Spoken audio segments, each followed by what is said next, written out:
Hello and welcome to SMTA 2022. We're watching in Electronics TV and I'm joined by Tom Forsythe from Kyzen. Good morning, good to see you. Good to see you again. What's changed in the world since we last spoke? Oh, lots of things. The world's an interesting place these days, Yeah. right? So I guess we've got supply chains sort of getting better. You know, we've still got war in Europe, which is probably not good for supply chains. China's still having its challenges, right? There's just in the news this week, some new shutdowns, affecting Foxconn. So I think we're still in very dynamic times. Staying close to the supply chains and the customers was important 6 months ago. It's probably even more important today. There's a lot of talk about bringing manufacturing back, so components are made here and trying to, reduce those supply chains, which is a noble aim, but that takes time, doesn't it? It's not a quick fix. It does, and of course there's degrees of that, right? I mean, let's face it, everything that gets made, comes out of the ground somewhere, or comes out of some refinery someplace, right? Most things, and those, the part in the ground doesn't move much, and refineries seem to be rather large and difficult to build. But I think there's a long food chain there. And between that initial creation and something that then gets further turned into created, developed, assembled, whatever. And I believe you're going to see, and we are seeing, pieces of those things changing. And yes, China's magnificent supply chain structure didn't happen overnight. It took decades for it to be what it is today.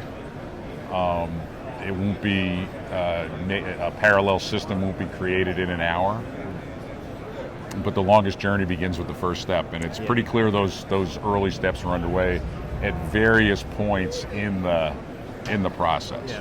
It's everything won't basically come from somewhere else, immediately, but I think you'll see more. Well, I was in Guadalajara a few weeks ago, and there's a lot of new activity down there, a lot of new things going on. Why? Because not simply the geopolitical dimension, but just the logistics. We've learned from COVID that our magical supply chain system that we developed and refined to this staggeringly high degree was a little more fragile than we all thought. And I think those lessons have been learned, and 1,000 small steps are being taken to decrease that exposure. And I think that's just part of the continuum, because we all want a good process. We want a reliable supply chain. We want a good manufacturing process, and that's kind of what we're Kyzen's coming back around to the show. Is that we're here talking about new technology on the cleaning product side, as well as our overall philosophy that just like manufacturing is a process, well, cleaning's a process. And if you're most people use water-based cleaners today. That's the technology that won largely. Well, that means I've got water and cleaner. That means I've got to keep those in balance and keep them precisely in balance so I can have a well-tuned process. And that's what we've done for years. Our process control systems, elegantly named the Kyzen PCS, not super clever there. We've been selling those for 25 years. They've continued to be refined. They're tremendously robust tools that provide very precise and reliable control, coupled with our new technology, our Aquinox A4626, as well as our existing base of products. Well, what does that do? That gives the user a very reliable, robust process that is rock solid steady. So if something's detected in the end product that's undesirable, well, we know it didn't come from there. The root cause came from someplace else, because again, when you're searching for that root cause, you start in the most likely place. Taking things off that list only expedites that process. As well as in the absence of those failures, you've got a process that's running very effectively, very reliably, trouble-free, so our scarce engineering talent can be available for other challenges. That's the thing, isn't it? It's that efficiency equals virtually everything people want, from make it more cost effective to using the workforce more effectively. It trickles down to right, and at the base of all that efficiency is yield. You know, show me somebody at 60% yield, and I'll show you somebody that's chasing their tail probably. Somebody at 99, well, they may be chasing for another 9, but life's better for them. Yeah. So that's the whole key here. How can we make certain parts of the process very robust? What we've focused on is how do we make the cleaning process very robust, where it's rarely, if ever, the root cause. Yeah. You know, that's been our mission in this integration of not only the cleaning technology, which is critical, but the control technology to make sure it's working efficiently, effectively, exactly where people want it to work, in a very tight band. So, do you think the electric vehicle explosion is making waves and changes? Or is it? Sure. It's well, one, there's winners and losers, right? Because what's the last number I heard is that an electric vehicle has perhaps 90% fewer mechanical parts. Some maybe not quite 90, but it's a gigantic number. Well, that's less things that get fabbed by somebody. Somebody's in the business of making those 90% of the parts that are no longer going to be needed. Yeah. Okay, Yeah, and just this morning I was listening to the keynote, which was an EV speaker who was really quite good, and he made a comment that says, it's a bit of a philosophical change. He was a gentleman, his earlier career was in automotive, and he says, automotive was something that moved, that we put electronic stuff on,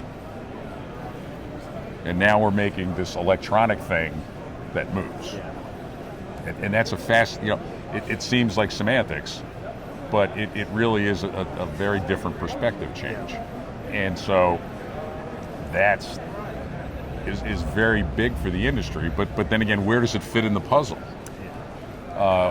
Again, the keynote was speaking about the charging challenges, because that's a big challenge. You hear about, well, the cars are going okay, but the infrastructure to charge them, it's like, okay. But they live out in the wild. They live out where there's insects and wild animals and people that gnaw on things, and so. But yet, if your battery's dying and you're on the way to the hospital, you don't have you don't have 20 hours to charge your battery. You kind of need it quickly, and you need the thing to work. Well, isn't that a Class 3 device that's got to work when you need it? And what does that mean for the manufacturing of all of that stuff? These are interesting questions. Interesting questions that, as an industry. It's new. Standards follow practice. Standards document practice. Standards don't lead into the abyss, right? We solve problems, and then we decide the smart way to do it with a lot of different techniques, and that, I believe, is underway in a major way right now. But it's fascinating, because as an industry, it's one that sort of has changed quite incrementally and evenly, whereas it seems at the moment it has, but by the same token, different parts of the industry have changed at times more rapidly. Let's face it. SMT was new. And then it was a rocket ship. That doesn't sound very slow or incremental, right? So we have the industry has embraced things, but in many ways, the electric vehicles aren't really that new. If you think about it, the aerospace guys have been doing high voltage stuff forever. They worry about weight, they worry about reliability. Well, gee, that sounds kind of similar. Yeah, if I'm talking about a voltage thing up on a power pole someplace, that's a different story, right? It's built like a tank, and it hangs up 100 feet in the air, but there are things out there that can inform if we can remember they're there and engage them. And that's what we're here at SMTA for. SMTA is all about engagement and sharing ideas. So these are the kind of forums where that engagement happens. So maybe some's happening right now. We're just not in the right room, right? Exactly. So maybe someone will tell us. And it seems quite busy. I mean, we're off to a good start. This is encouraging. We're here an hour into SMTA, and so far so good. I mean, shows have slowly been getting back, and everyone's been very cautious, haven't they, over the past, over the past year? Well, it's been a funny, the last but yeah, this is a good start to hopefully two good days here in the show. Do you think we'd ever get to a point where it's like, yes, the tire kickers are back? I think yes. I do believe that. I think that as a society, both the COVID challenge has evolved, and at some point, the show must go on, and that's different ways, different places, different manners of going on, but sitting in the cave, less and less the right choice. Yeah, absolutely. Well, I hope the show is successful for you. Thank you. Sure it will be. We're excited. We're looking again. forward to it. Good to see you. Yeah. Enjoy your time here in sunny Minnesota. Yeah, which is a surprise. Which is quite a surprise, but let's embrace it. Exactly.